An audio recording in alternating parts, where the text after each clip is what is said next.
Ups.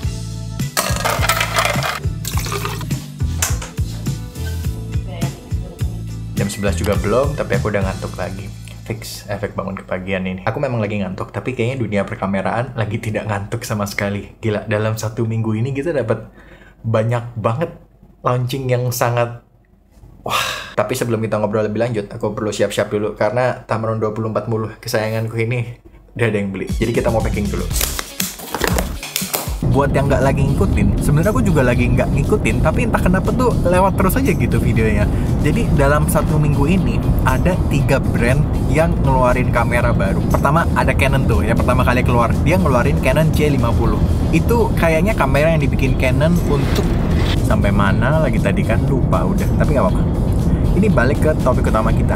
Jadi dalam 1 minggu ini ada 3 brand. Tadi kita udah ngomongin ini ya. Sejujurnya aku lagi agak terlalu ngantuk. Jadi kayak kita lanjut ngomong lagi di rumah ya. Sampai ketemu. Tada. Jadi kita udah beda hari, beda baju, dan bahkan udah beda rambut ya. Jadi ini keesokan harinya dari klip terakhir itu. Lanjutin yang kemarin. Yang pertama tuh ada Canon C50. Aku udah catat beberapa hal yang menurutku menarik dari masing-masing kamera. Si C50 ini dia style kameranya tuh boxy dan banyak mounting pointnya. Mirip banget sama FX3. Beneran semirip itu. Mulai dari ada top handle yang ada XLR portnya, terus harganya juga sama-sama 300, harganya tuh $3.899. Itu sama persis harga FX3 waktu launching, tapi si Canon C50 ini punya, kita baca biar nggak salah, 7K, 60p, open gate, RAW, full size ports, dan kamera ini punya 32 megapiksel, jadi bisa dipakai foto juga. Oke, terus ISO kamera ini tuh ada di 800 dan 6400 ketika kita nge-shoot di C-Log 2. Sebenarnya 6400 ini ISO yang lebih kepake, bukannya lebih kepake juga ya. Sebenarnya aku suka banget ISO 12800 yang ada di ZV-1 ku dan FX3. Tapi itu sering kali ketinggian dan akhirnya aku jadi perlu pakai ND filter. Jadi sebenarnya 6400 ini di real world situation itu kayaknya bakal lebih kepake gitu loh. Kamera ini nggak punya IBIS dan di-brandingin atau di-marketingin sebagai FX3 killer. Ya, udah 4 tahunan semenjak FX3 keluar sih ya. Jadi kalau sampai keluar kamera baru dan masih kalah bagus kayaknya agak gimana gitu ya. Terus kamera berikutnya tuh dari Nikon ZR. Ini kamera yang bayi pertamanya Nikon dan Red. Otomatis kamera ini punya Red RAW, walaupun dibatasin di 12 bit. Jadi nggak 16 bit, biasanya kamera Red tuh di 16 bit. Tapi tetap aja, jadi ini a step above kamera lain yang ngawarinnya tuh 10 bit di kelasnya gitu. Tapi dia tetap punya NRAW dan ProRes RAW. Jadi kita dapat 3 macam RAW dari satu kamera. Ini belum ke bagian termantapnya. Oh, tapi tentunya kita bisa ngerekam di ProRes 422 dan H265 juga kayak biasanya gitu. Jadi sebenarnya bisa dibilang kamera ini tuh kayak mini Red dengan autofocusnya Nikon. Terus dia juga punya internal 32-bit slot. Jadi maksudnya internal tuh kita bisa dapetin audio 32-bit slot dengan colokin audio ke port 3,5 mili audio jack biasanya itu loh. Kayak mind blowing banget gak sih? Terus screen-nya juga gede banget. Kalau nggak salah ukuran layar itu 4 inch screen. Kamera-kamera Sony biasanya nih, dan kamera-kamera lain juga sih, itu ukuran layar itu 3 inch. Jadi 1 inch lebih gede dan lebih terang. ISO kamera ini juga sama nih kayak yang tadi, 800 dan 6400. Jadi sama lah. Aku merasa 6400 tuh akan lebih sering kepake lah dibanding 12800. Bukannya 12800 jelek, kepake juga, tapi ini bakal lebih sering kepake. Nangkep lah ya maksudnya. Dan yang paling mengagetkan, harga kamera ini tuh $2.200.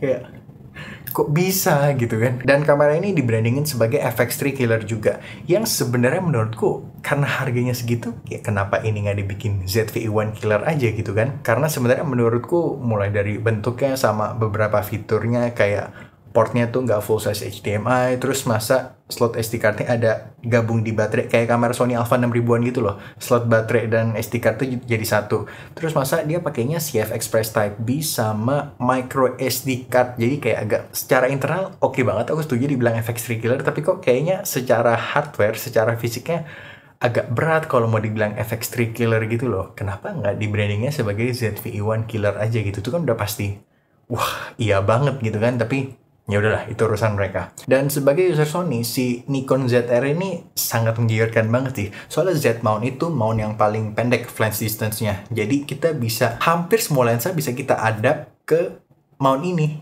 Bahkan lensa Sony, E-mount itu bisa kita adapt ke sini juga. Jadi Mantep banget. Makanya sebenarnya pindah ke Nikon tuh sesuatu yang lebih gampang harusnya buat user Sony. Karena bisa pelan-pelan gitu. Lensa-lensa Sony kita tetap bisa kita pakai. Kemarin juga sempat ada yang komen, "Bang, itu tampilan 20-40 mm dijual, siap-siap mau ganti ke Nikon ZR ya?" Tebakan yang bagus. Tapi gimana ya? Sebenarnya kedua kamera ini menarik banget. Kedua kamera ini jauh di atas ZV-1 yang lagi aku pakai sekarang lah, aku yakin banget. Tapi si ZV-1 yang aku pakai sekarang ini aja, ini kan udah kecil banget nih. Kadang-kadang aja aku masih malas bawa gitu loh, dan akhirnya ya aku malah bawa Action 5 ku karena ya lebih simple, lebih satset, lebih gak ribet lah. Apalagi kalau aku ganti ke salah satu dari kedua kamera ini yang secara size tuh jauh lebih gede daripada si ZV-1 ini kan. BTW sebenarnya ada satu kamera lagi sih, ada Fuji Eterna, tapi kita akan skip kamera itulah ya. Dua kamera ini yang aku lebih tertarik.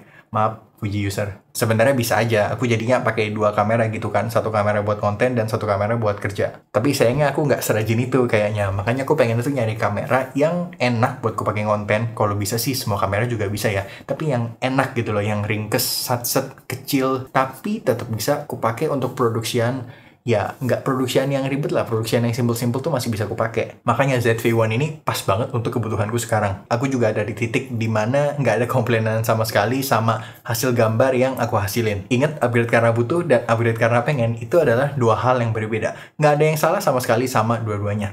Kalau kita upgrade karena kita pengen, ya nggak apa-apa, duit-duit kita ya silahkan banget gitu kan. Tapi ya nggak usah bilang butuh gitu, bilang aja pengen kan, nggak apa-apa gitu loh. Nggak perlu justifikasi kok karena ini. Kalau pengen ya udah, pengen aja gitu kan. Tapi kayaknya Nikon ZR sih butuh ini ya.